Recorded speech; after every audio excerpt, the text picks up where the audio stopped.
Hello everyone, welcome to this video. I'd like to introduce you to Faye. Hello Faye, thank you very much for doing this interview with me. I really appreciate it. No worries. We're talking with Faye tonight because she has an awesome story, an awesome achievement of what Faye did with DTO. Now, just to remind people, Faye, that we helped you solve some of your symptoms from the past, and we did an interview about that. It's not going to go into that now, but we helped you solve some of your symptoms in the past. And then what you did is you took DTO, you took the basic DTO technique, and you used it on your kids because they were having a problem. Can you tell us what the problem was they were having? Yeah, so I had twins, and from birth they were really fussy, unsettled, had various problems, including reflux, but then were later diagnosed with allergies to milk, so all dairy was out, nuts and eggs. Right. And obviously it was really tricky having babies trying to wean. I was having to buy everything vegan, which again, when you have two children, things are more expensive anyway. But then to have to buy all dairy free, egg free, it was impossible to get a decent range of foods. And also, it was very expensive. So, on top of that, obviously, their symptoms weren't great. They were, getting upset stomach, sickness, in a lot of pain. Um, so yeah, it wasn't great. And how long did this go on for? You said right from they were born. So how long did this last and before you learned DTO? Yeah, so good almost 2 years Wow. um before I started with the DTO with them. And yet was from birth. So even because obviously I was eating dairy, even if I tried breast milk or I went for every milk, every brand under pediatrics. And then eventually they did settle down um, on the milk side of things because they were given prescription milk, which was completely free from it was a hyperallergenic milk. Um, but then came weaning, and with weaning came even more problems because I couldn't find suitable foods that were, um, okay for them and free from everything. It's unbelievable until you really think about it and you're in that situation. You don't realize how many products have dairy or eggs or both. Nuts was a little bit easier, but as I say, the dairy side of things, it's things that you wouldn't even dream of. So to wean them, short of buying everything and trying to blend it all up myself whilst looking after two really fussy babies, it was becoming impossible. Right. And you weren't just looking after your kids, you had a full-time job as well, didn't you? You were, you know, Yeah. so it's Yeah. not like you were just there all day long. You had to work. You all right, you got a partner and he's helping you, but you still had to work and you were still trying to feed them and you went down the traditional route to begin with. Like this was all diagnosed by the hospital, wasn't it? They all you Yeah. all the So tests up. yeah, they were eventually referred to pediatrics. And they tested them and said cow's milk protein allergy, nuts, and eggs. So they didn't. This is this will fall in later on, but obviously, when children are given all of their injections, the MMR jab actually contains egg, so they would not inject them with it Right. because of the allergy. Okay. So Great. yeah, So so it's that's obviously good. quite a worry for pediatrics as well. Yeah. Okay, so it sounds like the hospital saw it as a very complicated problem, and it sounds from what you've said, trying to manage these symptoms was very complex and very difficult to actually achieve that and just do it in your life. You must have been exhausted. Yeah, and just even going to somebody's house for dinner, or if we wanted to go out to a restaurant, anything like that, I had to literally pack a picnic because they couldn't eat anything. And even if they had a trace of something with dairy in, like picking up breadcrumb size, my life would have been hell for days on end as it comes out of their system. Yeah. So yeah, it was hard going, a tough 2 years. So that's a long 2 years. And what did the hospital say? I mean, obviously, you from what you said, you did the hospital advice. Did they say this was that you could fix this? Did they say it was curable? What did they say? They said that generally with allergies, each time a child has an allergic reaction, it gets worse, and they were actually looking at whether to issue EpiPens for anaphylaxis, Right. and that was particularly around the egg. Around the egg. Oh, I got you. Yeah. Okay. Yeah. Um, okay. So at what point did they say that? Did you want to go down that road? Were you going to go down that road of the EpiPen or not? What was your thought process? Yeah, so obviously I panicked because their dad actually has an EpiPen, he has a nut allergy, Right. and they're saying that a lot of the time these things can be, passed on.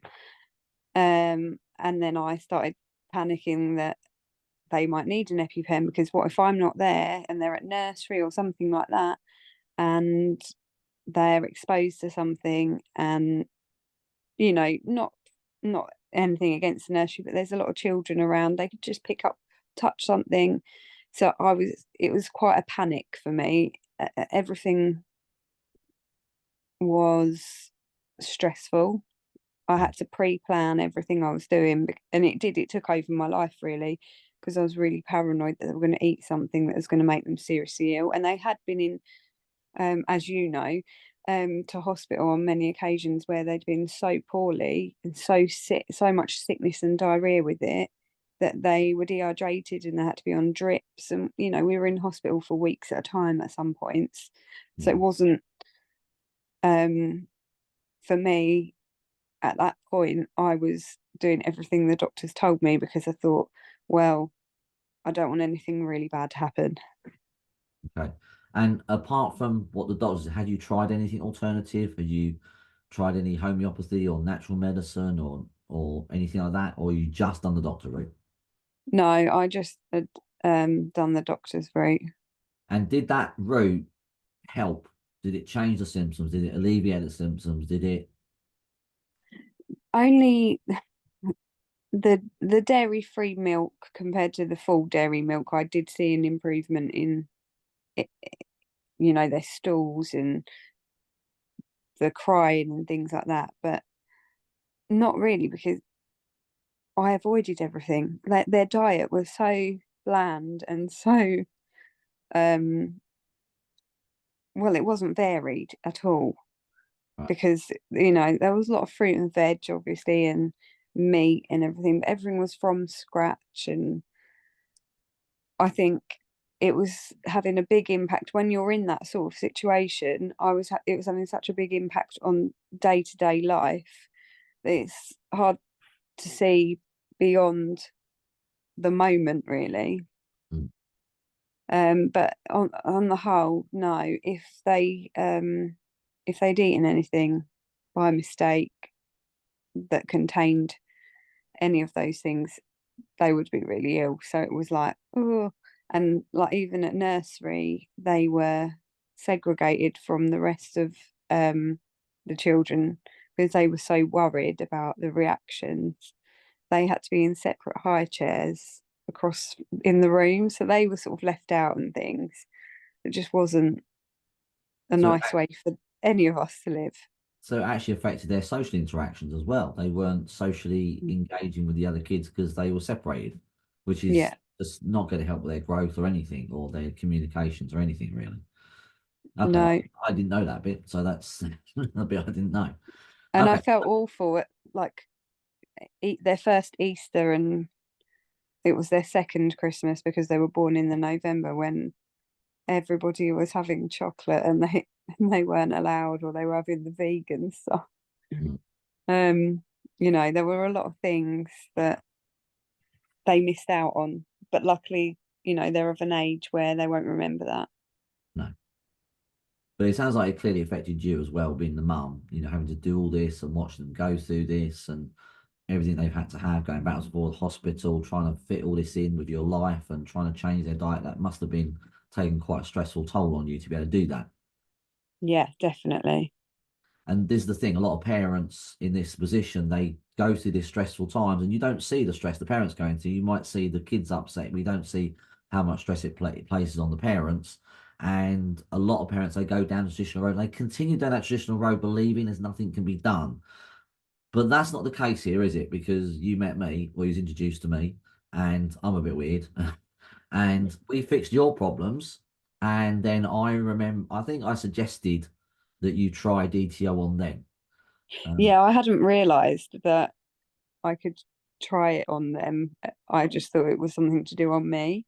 yeah, And then when you said, "Why don't you have a go?" I was like, "Really?" So that sort of pricked my ears up. Yeah.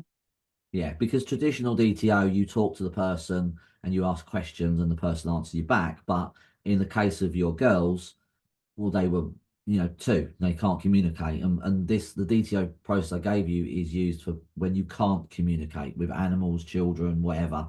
It's more of a healing version of DTO rather than a talk version of DTO.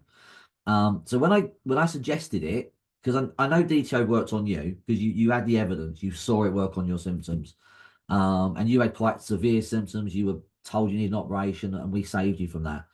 So you saw it work really well. When I suggested doing it on your kids, what did you think? Did you think it was a good idea? Did you think it was nuts? Did you think it was a good idea? What did you think? No, I thought, right, if I knew the potential, so I was like, if I can manage this could be amazing. Um, but I was a little skeptical on whether it would have the same results by me doing it to them rather than doing it to myself, Yeah, if that makes sense, because of the communication barrier. yeah. Um, so I've given it to this is a basic process for people watching. It's a healing version that you're doing on the kids or the animals. You can do it on yourself as well, but there's no question and answering. It's just a healing version of DTO. And it's very super simple to do, but it requires time and a bit of patience because it takes time for it to kick in. And you were already a very busy woman working 24/7, trying to manage your kids' symptoms, looking after your kids. So you had to fit in. I mean, I recommend people do it for 10 minutes a day on the kids or the animal. So you had to fit this into your day. Now I know that you're a very, very capable woman and you're very determined and headstrong and you're very good at organization. So you managed to fit this in. Some people they just use the excuse, oh, I haven't got time, oh, I'm too tired.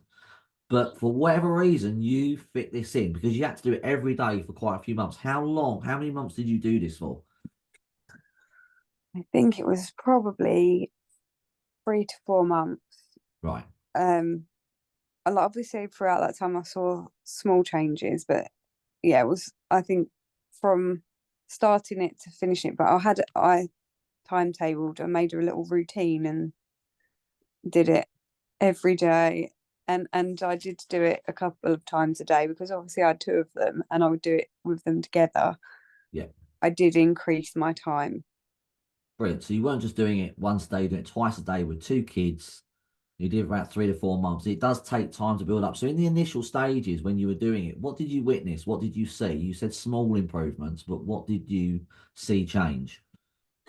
Um, I started less wind was the Right. first, and then improved stalls, and then just slowly over time, the sickness and the uncomfortableness and laying down. So I had to have their cots raised because in case basically because they were so sick and everything, I had to raise one end of their cots, and I had to, about 2 months in, I took them off as a little wonder how we're getting on.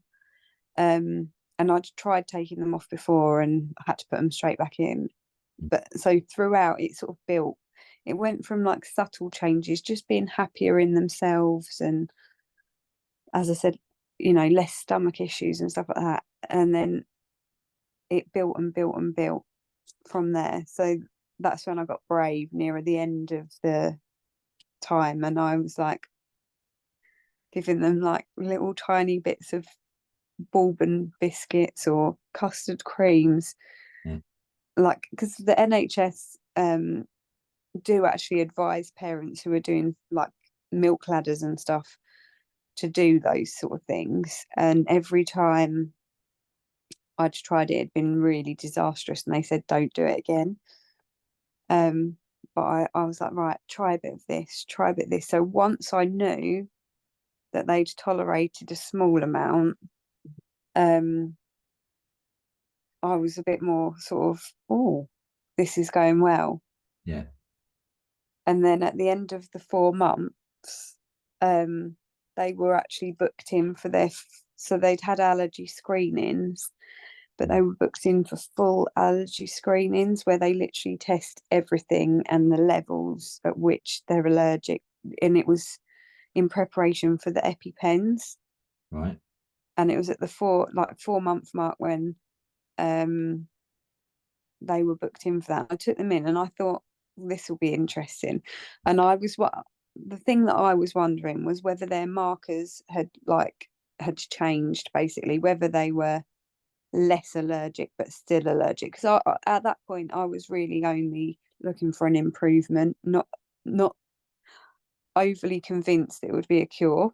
Yeah. Um and then so they had the allergy tests all done and everything, and the results all came back and they were clear of every allergy, and Everything.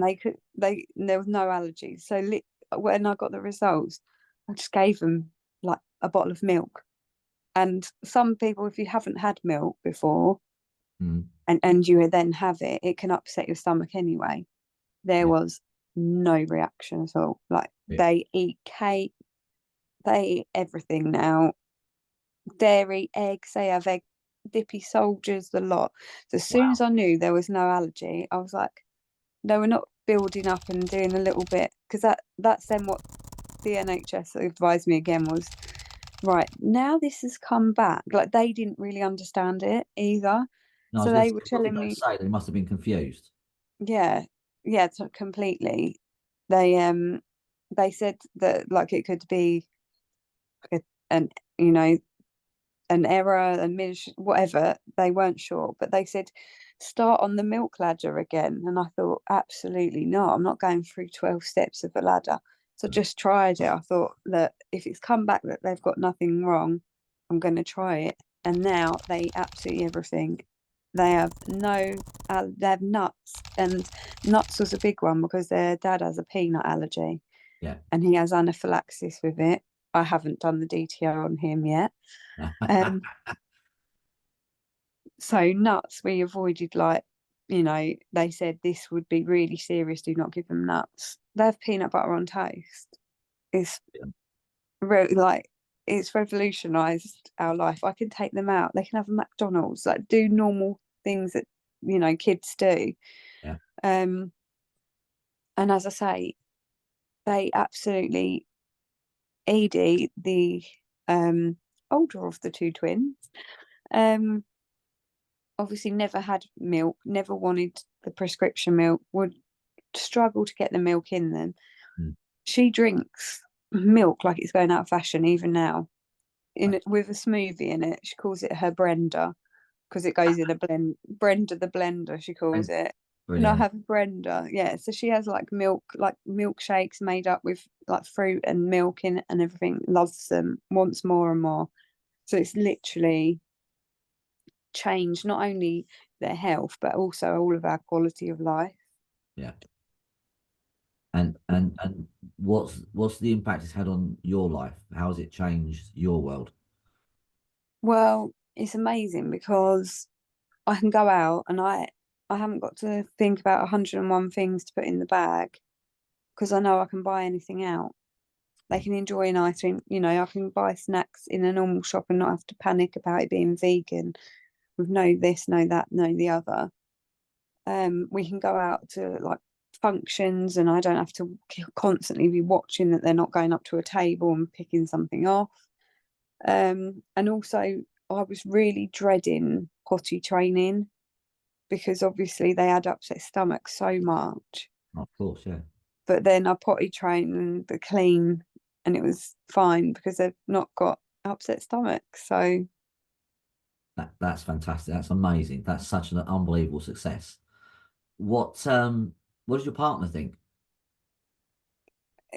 my he obviously hasn't had seen firsthand with me that experience. So he was a bit like, what am I doing Mm. every day? But then now it's just, again, just feels like life is so much easier with the way things are, and can't believe that um they haven't got the allergies. It's like he can't comprehend it. No. But I said it's his turn next. Now, sometimes adults are harder than kids. So that is an absolutely amazing success story. I mean, when I first learned the healing version, what I call the healing version of DTO, I've got people to use it on animals and some small things with kids like getting to sleep. But I never even imagined you'd be able to do that. Even me, knowing what I know about DTO and how it works, I never imagined that you could have this amount of success with someone who can't answer you back and ask questions. I've had that success with people who I can ask questions to and get the answer and to find out what's stressing them, but never had such an incredible success with essentially kids who can't answer you back just by doing the healing DTO. I think the reason for that is obviously, as a very stressed out mother of twins, I knew every cue. Right. So I could tell when they would communicate through whinge or whatever else. So I would look for the signs and the symptoms and also gauge it on my stress level. Right. So That where I was so involved with them, I think it made it easier for me to do that. Whereas I suppose if you had just met them and tried it, it might be slightly different because I could communicate yeah. through other bits, but it was amazing. No, I mean, when someone does it on their kids or animals, they have to do it every day. So it's not something I could do with Yeah. them. But it's important for the mum or the dad, whoever's doing it, to spot the cues, to spot the triggers, to spot Mm. when they're upset, and also to spot your own stuff. How much of their stuff was part of your stuff? Did you have to clear yourself a little bit as well, or Yeah, definitely. I think it's really surprising how much your own emotional burden passes on.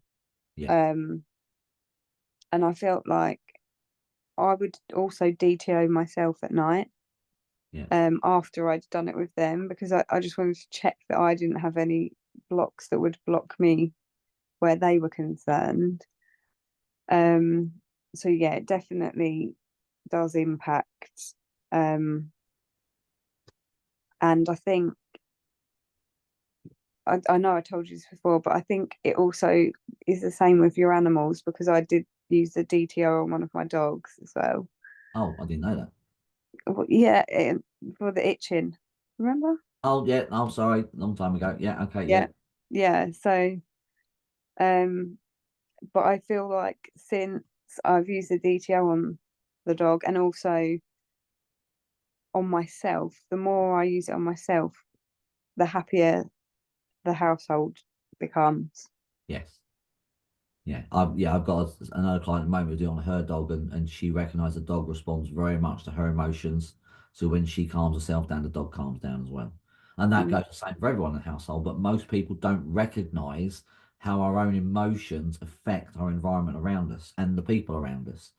And not everyone is good with that concept because they think it's like a all blame thing, but it's not. It's just you're recognizing that you're running something, and if you change it in you, then the environment around you is healthier and happier and more peaceful. So I have to ask because, um, like I said early on, what you did took time. It took at least 10, 20 minutes a day for 4 months, and you were already super busy. And most people just go, "Oh, I ain't got time for that." What was it that made you commit to and do that regularly to Well, see see what happened? I didn't have time for the allergies and the extra money on shopping and that. So I was like, if like it was so bad that Mm. the 20 minutes a day felt like nothing, and it was part of the routine. So like I was a little bit um funny with it. So one at one point, one of the times I did it was at lunchtime when we're having our lunch. So they would be eating and I'd have a cup of tea, and I would do it while they were experiencing food. And I didn't know whether that had a link, but it just felt right for me. Very good idea. And the other time would be before they went to sleep at night. And they were two times that I was with them anyway. So I was like, right, utilize the time. And there were times when they weren't distracted by toys or the TV or whatever it might have been. You know, they were focused on their food and me with that. And then they were focused on bedtime, both calm times rather than when they were trying to play or run around and do whatever they wanted. Yeah. That's brilliant. 'Cause I didn't think about doing it with while I was eating. That's a really good idea. It's not because I normally recommend it when they're sleeping or when you're cuddling them or something like that. But while you're eating, that's a very clever way of doing it because it was obviously food. It was a trigger. Um, You know me, you tell me something and then I take. you do. You took it on really well. And the people who do the best with DTO, the people who succeed with DTO, are the ones who take it on board, do it religiously because they recognise that what we think and feel is causes everything, which is what I'm always trying to encourage people to recognise that our thoughts and feelings are everything. They drive everything in life. It's just we're not taught that, and we have no way to change it. But you learned because before you met me, you didn't have a way to change it. And now you have a way to take control of like your whole world and fix anything that becomes a problem, even in your kids. And so now, okay, so all of that's changed, and I didn't mention the financial aspect of when they were sick. It must have cost you a fortune in all these formulas and all this special food and everything, and backwards and forwards to hospital. So it must have saved you now a fortune compared to what you were spending. I, on average, would be spending about £80 a week on vegan food. Wow. Um, Literally everything. Like even if something's marinated, I had to check every label. And yes, so like lunches for nursery, things like that. It was about £80 a week on vegan food after like they were weaned. Um, and yeah, nappies as well. Save a fortune. Wow. Because even before they were potty trained, I would they would flood nappies with upset tummies. So we'd go through those, and then and clothes. I would literally have to cut clothes off of them and put them in the bin. Mm. So that's another way I've saved. Like, and yeah, my sanity has been saved by it. And that's the most important thing. Your sanity is definitely the most important. But financially, that's huge. That's a lot of money extra. That I mean, kids cost enough money as it is, but to add all that into the mix as well, that's Yeah. it's ridiculous. The milk, so like the oat milk after the prescription milk, because you think that obviously they get the prescription milk for free, but they only get it for free dependent on the area that the person lives in and the particular trust.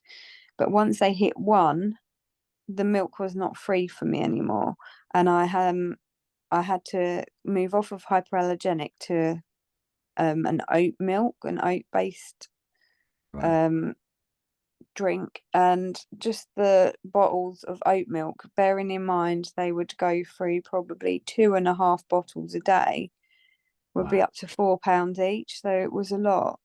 That's a lot. That is a lot. When you think about what you could get a 4 pint of milk for, Yeah. um, yeah, it was intense. So it saves you a lot of money. It's helped your sanity because that for any mum or dad, it's the worry of being sick and the constant then having to fix it all the time or look after it, make sure they're not accidentally taking on something. Like I said, at parties, you've got to keep your eye on them constantly, which you do with kids anyway, but there's that extra stress. So it's fixed your sanity. They're all good. So that was like 0 to 2 when they had all the symptoms, and then you did DTO. How old are they now? Because this was a while ago. So how old are they now? Well, they're coming up for 3, so Right. Okay. So, and how has it affected like how they are, their interactions, their mood, their emotions? Are they all happy and yeah, they're brilliant. They're ahead of loads of their milestones. Um, Beginning all sorts of things that I wouldn't have had time to think about doing with them. So learning to read, um, learning their phonics sounds. Obviously, myself and their dad are both qualified teachers, so we know how to set up interactive activities that involve some sort of education. So yeah, they're thriving. They go to dance. Like, they've got such a happy life now. brilliant? That that is just amazing. That is such an incredible story and success. And it's just something we don't hear of very often. It's not things people think are possible. But the reason I want to do this interview is to show people exactly what is possible, exactly what can potentially be done to heal your own body or even your the people you love around you. And it's just having that ability to A, know how to do it, and B, the perseverance and the patience to do it as well. And you get an incredible result. And that 4 months must have been so worth it to not have any of the nonsense you had for the first 2 years. And it's just something that I just wanted to share that story with, because your story when we fixed you was incredible as well. But this is just, and again, something. And for you to be able to do it as well, you're not a therapist, are you? You're a teacher. Yeah. So it's not like you're a therapist, you haven't been doing therapy, you don't know therapy, you've not studied therapy, you've not even studied healing, have you? You're not a healer in any way, shape, or form. I just taught you this in about 10 minutes, and you asked me some questions, I gave you bits of advice along the way. But even actually, I don't, because the first thing I remember working with the kids was their sleep, because they weren't sleeping from the hospital. And that's what I gave you advice on. I don't remember giving you too much advice on the allergy. That was a total surprise for me when you said that. Yeah, Uh, I just you told me about the sleep and I started doing that, and then when I'd seen the results with the sleep, I started doing the allergy, and then I sort of mentioned to you, oh, I've just had a little trial on this. yeah. And carried it on. We had like, then you were like, well, if you need this, give me a message, which obviously I did constantly. Yeah. So I'm But fearful. um yeah, revolutionary. But They the thing, sleep through the night as well, and they're in like full beds, and they sleep all the way through 7 till 7, no waking up, no, you know, and brilliant. they just used to wake up every night, all night, screaming. It was hell. See, So that is a common problem. I mean, the allergy aside was saying that's an unusual problem, but a common problem is the sleep thing and kids struggling to get to sleep. And I remember when you told me that when they came out of hospital and I gave some advice on that about what they went through in hospital and how you were feeling. And I remember you fixing that. And that's something that most parents suffer with a lot with their kids not being able to sleep, especially as babies. And just to be able to do that was quite magical. But then to go on and do the allergy was absolutely incredible. And I take my hat off to you for taking DTO and then applying it in that way and just literally revolutionizing your life. I'm actually in awe of what you did, because most people would never put the time in on themselves, let alone their kids or their pet. yeah, but it's the payoff later on, like the Ah, time that people don't see it at the point, but when you do that, the time that you save later on is, oh, it just, yeah. And if it wasn't for your help, I don't know where I'd be. thank you. Well, I mean, you did it yourself. I was just there to bounce. When you asked a question, I answered the question, but you did all the work, which I think is the most amazing thing. Is what I try and encourage in people, that you don't need a therapist. You can actually do it yourself with a little bit of understanding. Yes, of course, there are some problems out there that people suffer with. They do need to have some kind of therapy, but this was a serious problem, very serious. The nut allergy was very serious. Traditionally, it's a serious thing, and you have fixed that by doing something really simple with just a little bit of understanding. And I think that is absolutely amazing. And I remember when I saw the girls, because I think I met them for the first time after you've done this, and they were running up and down the hall eating chocolate. And I was like, I was gobsmacked because your partners gave them a bar of chocolate and they just ran off and just because it's one Yeah. thing to fix all the symptoms, but then to be brave enough to test it and do all these things and put them back on the food again is something else. But yeah, it's just an incredible story, and I thank you for sharing it and thank you for just using DTO and doing it. I mean, it just shows how powerful DTO is. But again, for you to be able to do that yourself with no knowledge of healing, no knowledge of being a therapist is absolutely incredible. So thank you for coming on and sharing that story with me. I thank you very much for everything you've done to help us. That's all right, no worries. Before we end this sort of interview or case history, is there anything you'd like to say to people? Any of, because there'll be people watching this going, oh, that's great for her, she did that, or that wouldn't work on. Is there anything, there's people out there who go, oh my God, yeah, I'm going to do that. And there's other people who go, nah, it's not going to work. Is there anything you could say or would like to say to those sort of people who are skeptical, doubtful? I was skeptical and doubtful, and it was a friend who introduced me to you. And in honesty, when I was being treated by you for myself, when I was going to have the decompression on my skull that I've never had now, um, I sort of did it just to shut her up from moaning at me. Ah, But it great. was the best thing that I did Brilliant. because I was like, I didn't understand it logically and I didn't understand the process, and I was like, oh, what? But I thought, oh, I'll give it. What have you got to lose? And Yeah. then I was like, oh, actually got a lot to gain. Yeah. So yeah, Brilliant. Thank you for that give honesty. it a I didn't know that bit about that. That's quite funny. That's amusing. go. Shut her up. That's funny. Thank you very much, Faye. I really appreciate that. And thank you for doing this video. And I'm so pleased that not only are you better, but your kids are better as well. And you have a tool that you can use at any time to fix your problems. Thank you very much. I really appreciate it. Thank you.